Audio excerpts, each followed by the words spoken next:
First, how many folks live in Virginia Beach? How many of y'all actually voting here? Pretty good.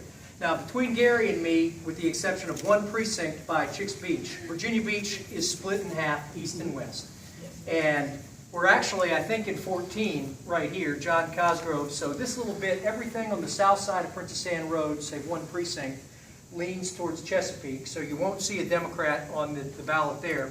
But if you live on the opposite side of Princess Anne, if you live anywhere from Green Run High School, Lynn Haven Mall, Chesapeake Colony, and Hilltop, everything out to the beach, Lesnar Bridge, all the way around to the North Carolina line and back through Courthouse, that's Senate District 8, where I'm running. And I'm thrilled to be here because you guys as predecessors are responsible for what and who I am. I'm a Kempsville kid, a product of Kempsville Elementary, Kempsville Junior High, and Kempsville High School. Married a gal who is a product of Malibu, Independence, and Princess Anne.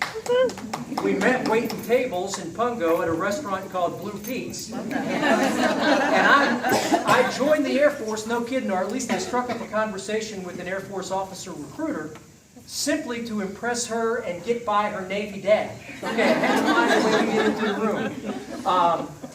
That chance conversation led to almost 25 years of the greatest privilege and blessing I could ask for.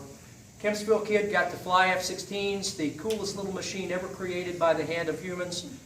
Got to command the biggest fighter base in the country. If you take a look at the picture on the front of my lid, that's not a Photoshop or anything. I am standing in front of a 60-foot American flag in the Thunderbird hangar at Nellis Air Force Base, Nevada.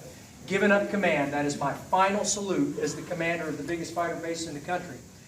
Had no clue we were coming back home. Thought that after doing some energy policy work in the Pentagon that we were going to go to Charlottesville, follow a job, realized that my mom was slipping fast into Alzheimer's. My dad needed more help than he was asking for, and 3 years ago we decided, okay, sounds like the world is calling us to go back home. We live just off of Great Neck Road. That home is our 18th home in 29 years of marriage, and I have promised the boss that unless we can't walk up the steps, it's going to be the last one. Now, obviously, if you spend that kind of time, given the privilege of serving the country and going all over the world, you got a little bit deep within you that you want to give back. Unique things that you've experienced that you want to put back into your community. My wife actually beat me to the punch. Her name is Pam Belote. She's the school nurse in a little place called Renaissance Academy.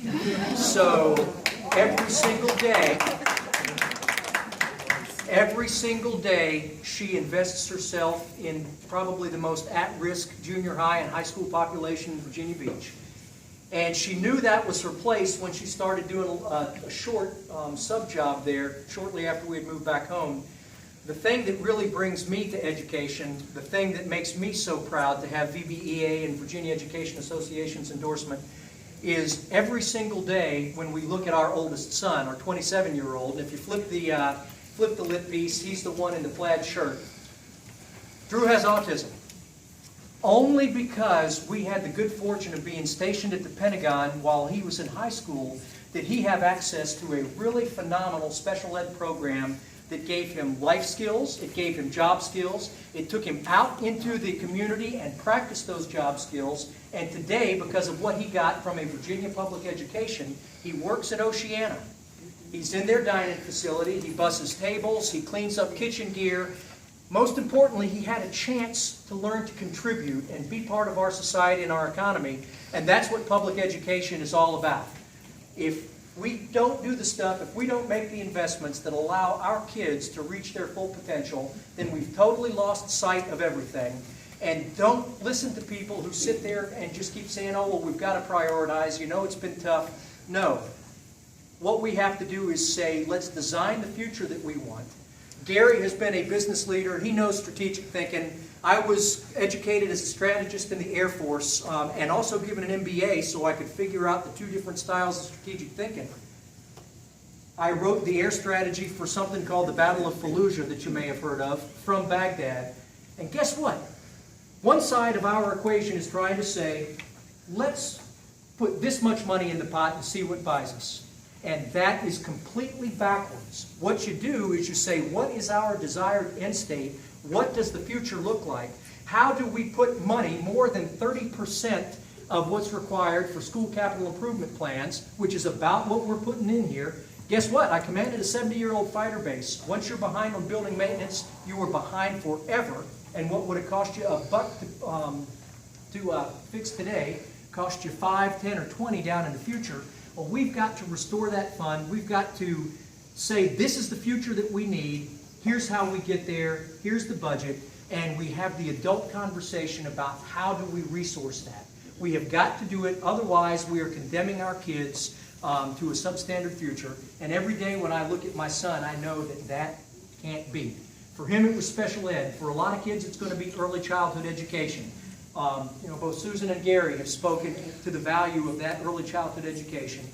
I will never stop trying to pay it forward. Every parent in the world wants to bring the kind of things that have benefited their family, build a world that's going to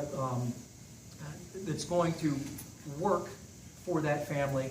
And oh, by the way, I'm the underachiever in the family.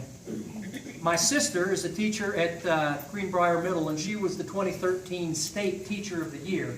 So you better believe that every single day she gets a chance, she's thumping me on the back of the head and saying, Dave, take care of the teachers. You better learn that crazy formula for